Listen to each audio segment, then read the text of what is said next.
So if you're watching this video, you're probably thinking, can you rent out your New York City apartment on Airbnb or other similar sites?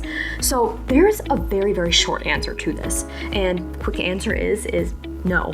And there's a very few exceptions of when you can rent it out on Airbnb, but New York City has really cracked down on Airbnb and these other short-term rental sites over the past years.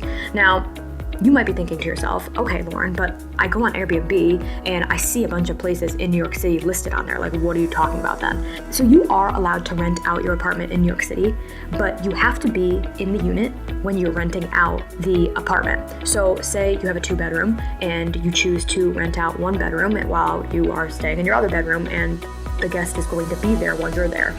Or you have 1 bedroom and the person's on your couch, or you're on the couch and the person's in your bedroom, or vice versa. So that is how Airbnb works in New York City.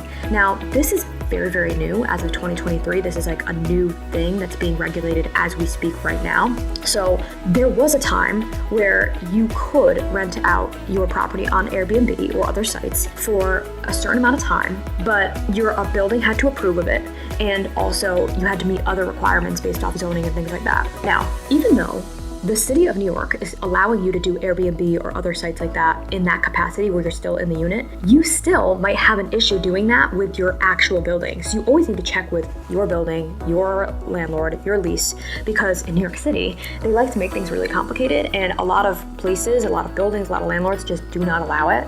So I pretty much never recommend that ever as an option to any of my clients, because it's really just going to be more of a headache, honestly, than helpful. So I'm a big believer in Airbnbs and short-term rentals as a whole, and I'm a huge believer of doing it outside of New York City. However, in New York City, I just think that the regulations are just so absolutely ridiculous that it just makes it almost impossible to make any type of strategy around that system work for you at all. So what will happen if you run an Airbnb in your apartment in New York City and you're not allowed? So you will get fined, you can get shut down. I don't think at this point I've heard of anything worse than that, but that's also because they do have a way of catching you very, very quickly.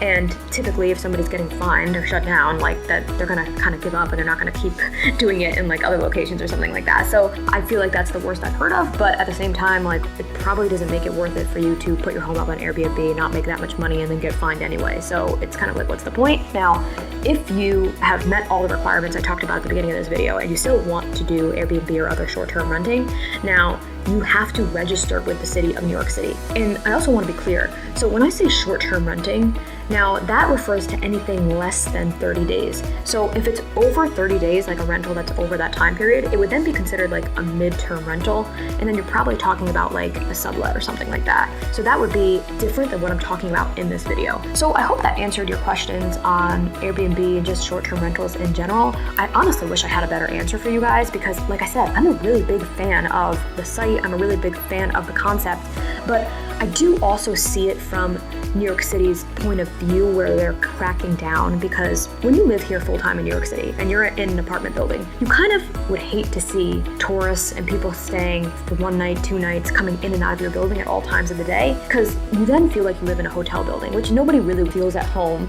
in a hotel building, right? So like, I do see why New York City has cracked down on these type of rentals, because they don't want every condo building, every co-op building, and every apartment building in general to feel like a hotel. So that's really what the intentions were behind these regulations. Now, some people argue that there are other intentions behind the regulations, and they may be true, but at the same time, I do see it from that standpoint, because as someone who's lived in New York City as a full-time resident, it would kind of suck if people were coming in and out of my building with suitcases and backpacks at all times and you just never recognized anybody. It would be kind of annoying. But at the same time, I do like the option of being able to provide like extra sources of income for people who might need it or just want it in their life to get to the next level in like their career or financial goals.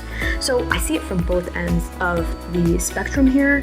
So it is what it is. I don't think that's going to change anytime soon. I really don't think that New York City will ever reverse on it. And I just also want to be clear, when I'm talking about like this is New York City, I'm saying that this is also all of New York City. So if you're in Staten Island, if you're in Brooklyn, if you're in Bronx, if you're in Queens, this also applies to you. It's not just Manhattan.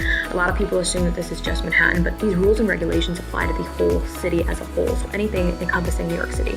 So, which also is very frustrating, because I think that this would do really, really well in some other boroughs too, but it is what it is. So again, I hope this made this very clear on the rules and regulations.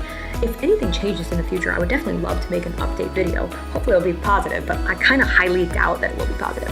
So if you guys have anything to add or want to share your experiences in the comments, I would really appreciate it because, as always, I love hearing from you guys.